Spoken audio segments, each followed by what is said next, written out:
2 Chronicles 21. Jehoram becomes king over Judah.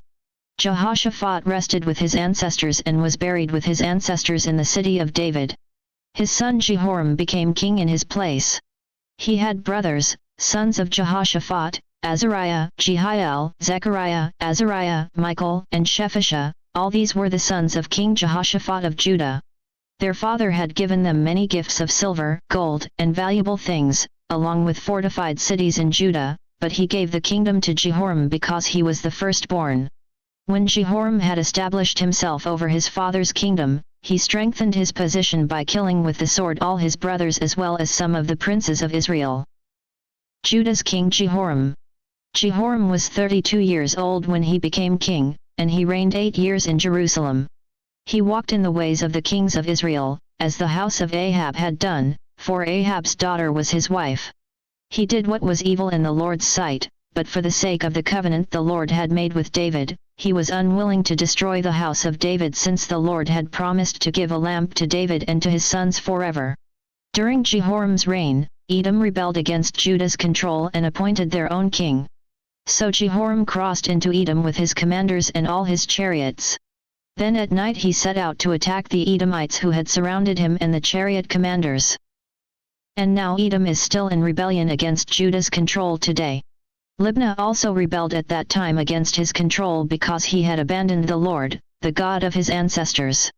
Jehoram also built high places in the hills of Judah, and he caused the inhabitants of Jerusalem to prostitute themselves, and he led Judah astray. Elijah's letter to Jehoram. Then a letter came to Jehoram from the prophet Elijah, saying, "This is what the Lord, the God of your ancestor David says, because you have not walked in the ways of your father Jehoshaphat or in the ways of King Asa of Judah but have walked in the ways of the kings of Israel, have caused Judah and the inhabitants of Jerusalem to prostitute themselves like the house of Ahab prostituted itself, and also have killed your brothers, your father's family, who were better than you. The Lord is now about to strike your people, your sons, your wives, and all your possessions with a horrible affliction. You yourself will be struck with many illnesses, including a disease of the intestines, until your intestines come out day after day because of the disease." Jehoram's last days. The Lord roused the spirit of the Philistines and the Arabs who lived near the Cushites to attack Jehoram. So they went to war against Judah and invaded it. They carried off all the possessions found in the king's palace and also his sons and wives. Not a son was left to him except Jehoahaz, his youngest son.